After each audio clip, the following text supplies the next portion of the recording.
Hello and welcome to the pre-game here at Eden Park for Auckland versus Tasman, the two unbeaten sides in the Mitre10 Cup Premiership. So this is a big clash game and a very real test for Auckland. They're feeling very positive coming into this game after obviously they're winning all their games so far in this season. Tasman are the team that a lot of coaches are talking about as being the people that you need to rank yourself against. They're the one to beat. Clearly it's not their competition to lose, but way too early in that. But it's definitely they're the one that everyone else is using as a yardstick currently for this. And why? Well, if you look at some of their players, look at that. Wayne Crockett is there in the front row. We've also got Ethan Blackadder, Michael Hunt in there, Alemano, Havili. I mean, these are all names you recognise from Super Rugby, some with obviously All Black experience as well. So here's a team, that has got some of that experience through the team. That means that they can adapt mid-game to what's going on, which at this level is a big thing to have. We go to Auckland, and again, similar thing. Why are they doing so well? Look at some of the experience they've got in there. Sam Prattley in the front row, Patrick Tuipulotu comes back in the engine room. Blake Gibson, also Akira Iwani in that pack there, so plenty of Super Rugby experience in the pack. Ruru also was in the Super Rugby side there. Fiane, Nanai, and also Jordan Trainer got some game time as well this season. So look, lots of Super Rugby players involved in this clash. One of the things that might be interesting is how the benches cope with this kind of thing, and because that's basically where you're going to be getting a lot of those club players on that bench, a lot less experience. So who can step it up in that last 20 minutes? It's not the same. They definitely all have the same depth as a lot of other sides. So top of the table clash, both got 2 bonus points plus the 3 wins so far. So looking very strong. This is the clash of the weekend. Really looking forward to it. It has stayed dry, which is good. There's been some unexpected rain in Auckland, but it is still a cold day. Yeah, I've not got my coat on. That's time I've just jumped out of the media box, which has kept me nice and warm. Thank you, Auckland Rugby, again for my media pass and stuff. Much appreciated. And hey, a nice spread you've given me too. So I'll be looking to find the Tasman fan who's got the big placard, so look out for that. A little chat with him as well, because it's the guy, I think he's from the Rock Radio, so something like that. So I'm trying to catch him. I'll be back at half time, obviously the half time review and full time, and then try and have a chat with the coaches and the captains at the end of the game. So enjoy the game. As I say, this is the game to watch of the weekend. It should be a cracker. It's a top of the table clash. This is what British Rugby is all about. So half-time report here from Eden Park as Auckland lead Tasman 29-10. Yep, 29-10. That's for the top two teams unbeaten coming into this game. That's an impressive old score for Auckland. Initially, both sides. Hopefully he's a bit loud, isn't he? Initially, both sides struggled with to hold on to the ball and were giving up attacking penalties at the breakdown. It then all kind of lost its shape as both teams just couldn't hold on to the ball, and we saw them exchange a couple of penalties. Then Tasman, as they've been all the way through the game, sort of pushing Auckland a bit, but Auckland's defence was holding tight until Gibson tried to counter-ruck, leaving a gap at the back of the ruck, which Finlay Christie sniped through, released, and suddenly Tasman were 10-0 up. And I tell you, being an Auckland fan, I was a bit concerned at that point. I'm used to seeing teams from Auckland basically capitulate at that point and lose a whole bunch of points. But that's not what happened. Tasman really struggled to contain any kind of kick through. They didn't have a sweeper, so the grubbers and the little chips over were working. They weren't claiming the high up and unders either. And then they were also making unforced mistakes by just trying to pick up the ball near their own line. First one, we have a little grubber through after a scrum. Next phase, Tuipulotu bashes over. First game back for the team, gets himself a try, and it's like that no sweeper for that grubber through from the scrum. Next time, there's an up and under. No one claims it. It bounces around a bit. Tuapolotu picks it up. 40-metre run. In he goes. God, I don't know. That's a long way for a big fella like that to run. He gets his second. We then have a kick through, and it all looks comfortable. Tasman look like they've got two players back there. They're just going to clean it up. Their own player knocks it over the line. All Nanai has to do is just touch it down. Really, that's one of the easiest tries Nanai scores in his career. All he had to do is do a hard chase, and then finally the kick for the Tasman give up a penalty. Whilst Auckland try and kick it out, but don't miss. Unfortunately, Tasman knock it on for them anyway. Knock it on, trying to kick the ball in, gives Auckland a scrum, and from there they march up, bash away at the Tasman line. Patrick Tuapolotu bashes over, gets his hat-trick before half-time. What a comeback for him. He's clearly going to be on for man of the match, or whatever the funny medal is that he'll get 3 points for best player of the season. So it's Auckland unbelievably 29-10 up, and a lot of coaches I've talked to so far this season have been mentioning Tasman as being the side to beat and being the yardstick for all the other teams. Auckland here really have done their homework, have seen where Tasman do have some problems, and it is with those kicks. They don't have a sweeper. They're not claiming the up and unders. They're even making little mistakes at the back under just slight pressure. So clearly, that's going to be in the second half, when Auckland have got the wind at their back, you can expect to see even more kicking from them. I would have thought pin Tasman in their own half, wait for them to make mistakes, and then pick up the points. I can't see any other game plan. Tasman really have got to cut out those mistakes. They've got to get a sweeper in there, stop those chips and grubbers through, and they've really got to start playing some possession football. But unfortunately, both sides have not been able to control the breakdown on their own ball this game, giving up quite a few penalties. I'm not sure what the stats are, but that's where it's all been going wrong. As an ex-Auckland native and a season ticket holder for the past couple of years, this is fantastic to see. It's not what I expected, but it's great to see. Well done, Auckland. I'm now off around to find the guy with the Tasman placard before he goes home early, because this could get messy if Auckland carry on in this vein. So stay around for hopefully that little interview, and also after the game, and I'll be obviously talking to the coaches and players as well. So thank you very much, and catch you all later. Enjoy the second half. Hello and welcome to the full-time report from Eden Park for Auckland versus Tasman, where Auckland got a try bonus point win by winning this one 36 to 10 in the end. Only one try in the second half, amazingly enough, after it was 29-10 at half-time, with that Patrick Tuapolotu hat-trick, obviously powering Auckland into that big lead. In the second half, Auckland defended very well. As you can probably tell, they gave up no points as Tasman knocked on the door. But again, Tasman's errors in this second half hurt them. They had a couple of scrums right on the Auckland line, but ended up knocking it on. And other situations like that where they knocked on as well. But you've got to say, kudos to Auckland for their defence tonight. It was top notch, very few missed tackles, and the line stayed connected all the way through as well. I mean, the only try that came was from a counter ruck, leaving some space around the ruck for a snipe. It was the only time they gave up a try, and that obviously was in that first half. Congratulations to Auckland. Clearly they've done their homework extremely well and have been working on their defence. That was the main thing for this second half, was not to give up points. I say they led 29-10 at half time, big game for them. So Patrick hat-trick will clearly, coming back from injury, his first game back, will clearly make the headlines. But whoever it is in that Auckland side that is that leads the defensive line and is their defensive leader, he is the man that really should be getting man of the match, and the plaudits for this one, because they held their line well.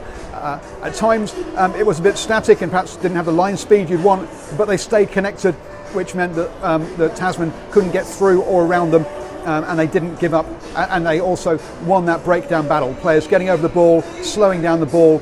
Tasman never really had quick ball in this game, and even though they had a ascendancy at scrum time, they couldn't make that tell either. So congratulations Auckland, fantastic game. Looking forward to having a quick chat with the head coach and the captain of Auckland, and then also hopefully try and catch the coach of Tasman as well for a quick chat and see how they do it. Look out for my. I had a quick chat with some Tasman superfans during that second half.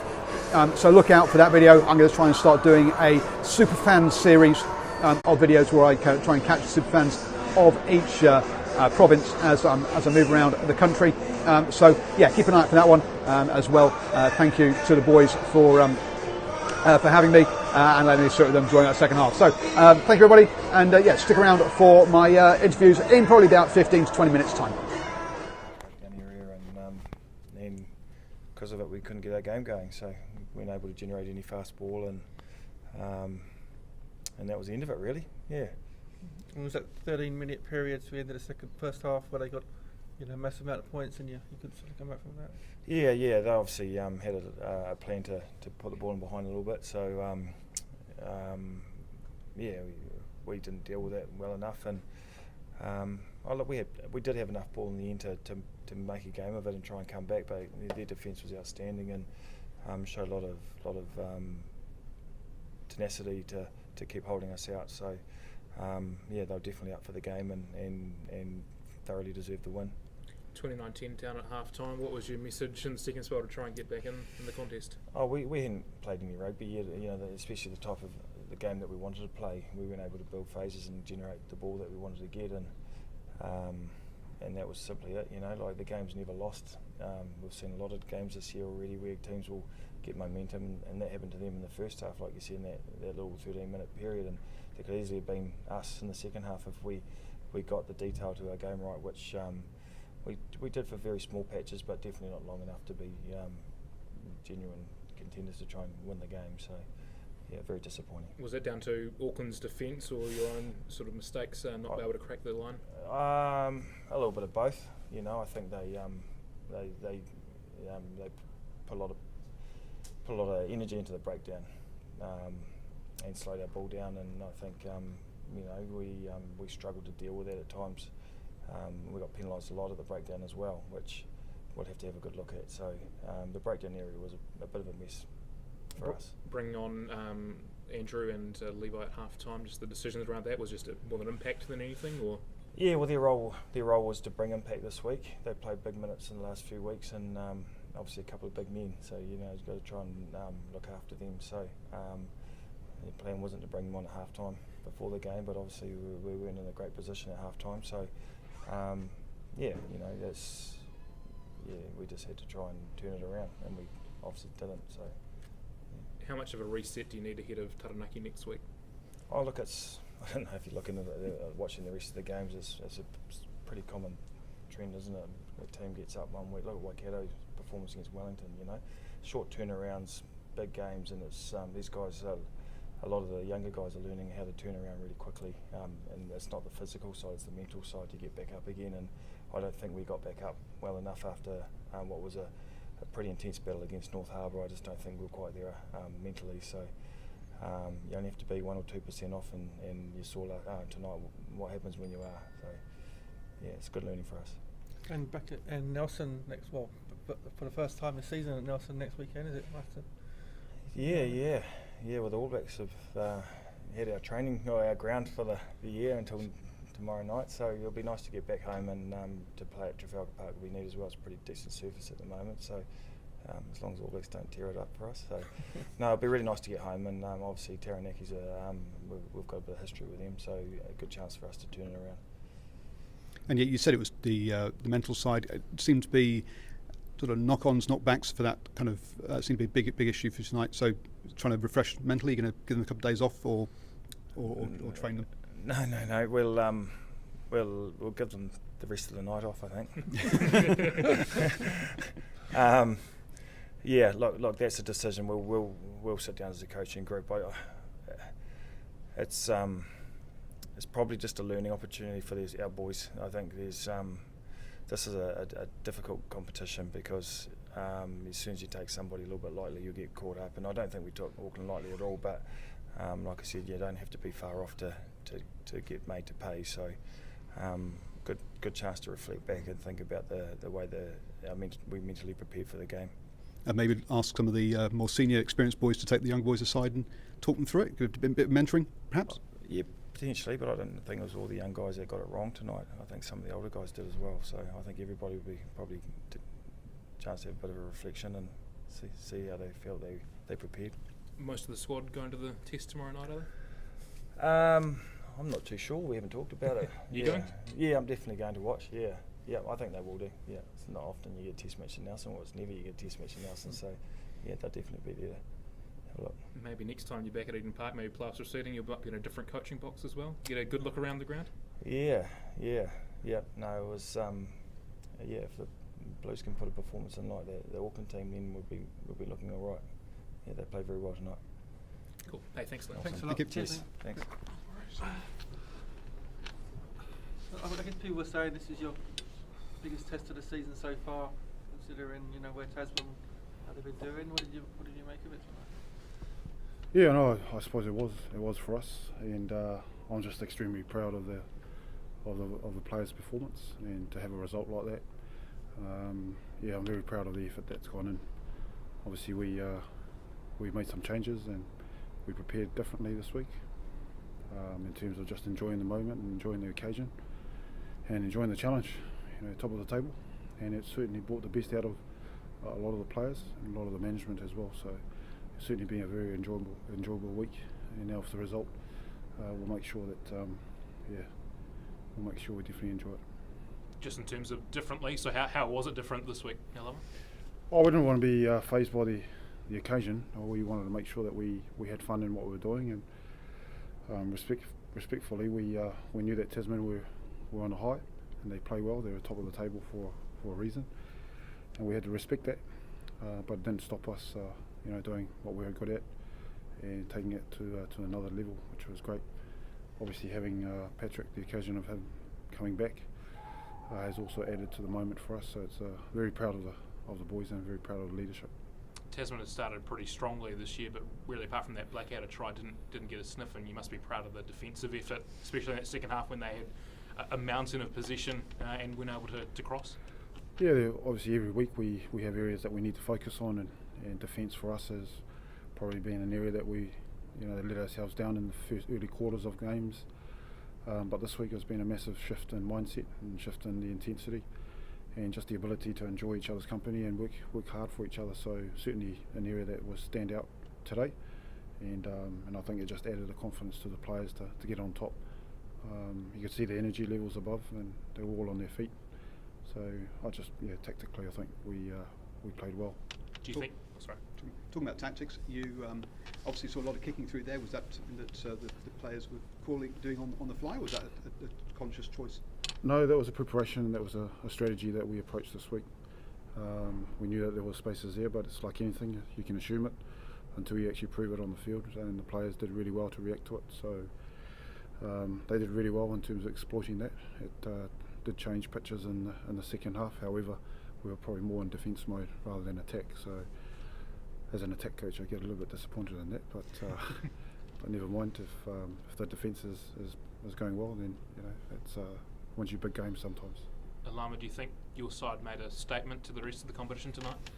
Oh, I think we probably made a statement to ourselves in terms of the mindset, in terms of believing in what we're doing and enjoying each other's company and making sure that we're setting expectations for us, for every game. We've deliberately blocked our season out and making sure that we don't get too far ahead of ourselves. And that's, as a young team, when you try and build culture and build performances, it's really important that you keep that into perspective, and that we'll celebrate this, but it's we've still got a lot more games to go and very tough ones coming up, so we've already planned for that. But in the moment, then I think we'll enjoy this one. Patrick, good to be back out on the field. 3 tries. Just talk us through what it was like to get back out there playing. Yeah, building up through the week, I made myself available and sort of was getting excited, and once I got named, it was like anything, I started to get nervous thinking about the game. So for me, it was just trying to keep my mind off it until it was time to play. So yeah, for me out there, it's just good to be back and play here at Eden Park and alongside a lot of the men in the Auckland team. And yeah, immensely proud of how we performed today. Happy to be back out there and get a few strides going. Yeah, hat-trick as well before half-time. Look, just talk us through, I guess, was it right place, right time, or just talk us through the hat-trick? Don't be humble. Yeah, I think the strategy to kick it high and get a contested ball in the air, I think that fell into my hands quite well. I just picked the ball up and tried my best to run through. So a lot of groundwork from the tight forwards, which set me up to finish it. So they can take the credit for what I did out there. So it was a good forward pack effort. Your first game since May, but so how was you feeling after that run from nearly halfway line for the try? Oh, before that I was blowing. I think the first 5 minutes we were just making tackle after tackle, so I could definitely feel it then. And then once I got winded, I think I just started to feel good after that. What kind of protection were you wearing on your shoulders? I thought either he's been in the gym quite a bit, or you got something on there. Yeah, I'd like to think so, but just some shoulder pads just to protect my shoulders, just precautionary thing as to obviously being injured there. So come through all right though, the shoulders. Yeah, yep. No problems at all. So happy with that. How frustrating has it been to be sidelined for so long and sort of be around the squad but not being able to play? Very frustrating actually. Sit in the box and watch the games, and you sort of know what the team needs, and when something goes wrong, you know what they need, and you feel like you do, and you want to voice your opinion. But from the box, it's difficult. So I think from the coach's box, it's probably even worse. But yeah, it's just one thing I felt. I was just happy with the way the boys performed. There's always a stigma. A lot of us could really fall back to what previous Auckland sides have done and just lay down and not really step up to the challenge. So I'm just happy that a lot of us did that today. Happy with myself, and then with our forward pack, and then the rest of the back line and the guys who came on. So that started after a game last week. So it hasn't come easy, but we've definitely worked for it. Well, one of the things we were chatting about beforehand was how connected you guys were in defence. There was no slipping or drifting. It shows you guys got a lot of trust in each other at the moment. Yeah, it does. It's probably as simple as it. We do our work on the training paddock, and off it we do our best to connect and get a feel for the brotherhood and our culture. So I think that's what you see on the field today. Or that's what you saw on the field tonight. I think it's a good point. The word that you've used around trust. We had to trust the squad this week in terms of changes, in terms of those that have come on and obviously performed in the place of others. There were players that obviously were playing well, but for tactical reasons that we picked new players and just trusting the whole squad system, and that's what I'm extremely proud of, is that the players actually that they supported each other no matter who came in and did the job. And I think specifically, I think the bench probably brought a little bit more this week compared to last week, and that was certainly another area that we focused on, and it was great to see that energy and to maintain that intensity in defence even in the second half. Alama, how do you get the side prepared again for the old rival next week in Canterbury? Yeah, that time will come. We've got a long turnaround at the moment. We've had I think we'll enjoy this one tonight and make sure that we get back to our feet firmly on the ground as soon as we can. But for this one, there's a lot of players have come back, and obviously there's a debut player, and also a management that we need to celebrate, and we'll do that right. And as I keep emphasising to the team, let's do it well and let's do it right, but make sure we don't hurt the team. So. It's a very proud moment for me and as a head coach, and watching these boys get the result that they deserve. And just go back to your thoughts on Patrick tonight. So you give him 65 minutes. Was that always a plan? And your thoughts on how he went, and if that's how he is after one game, what's he going to be like after? Yeah, I'm glad you asked me that, because you're never going to get a decent answer from Paddy. He's a very humble. But I mean, it speaks volumes. To be perfectly honest, speaks volumes. Somebody that we were looking to bring in, gave a lot of calls to himself to make the decision that's going to be right for him, There was pressure from many different corners as to when he's going to play, and for him to put the team ahead and decide that this was the game, it was a big game, and he certainly, that's the quality of a leader, as to making sure that he makes the right decisions for the team. Put a lot of energy, and a lot of players respected him, and it's very natural that this week, as a coaching unit, that we got the tactics right, because the emotion was going to look after itself, and having one of our captains back, and then obviously him playing well, it was a great moment for this team in terms of the season. So we'll celebrate it properly, and once again we'll come back to reality very quickly as well. Can you give any insights as to what you mean by celebrate it properly? Is it oh no, we all round, or a couple of beers? No.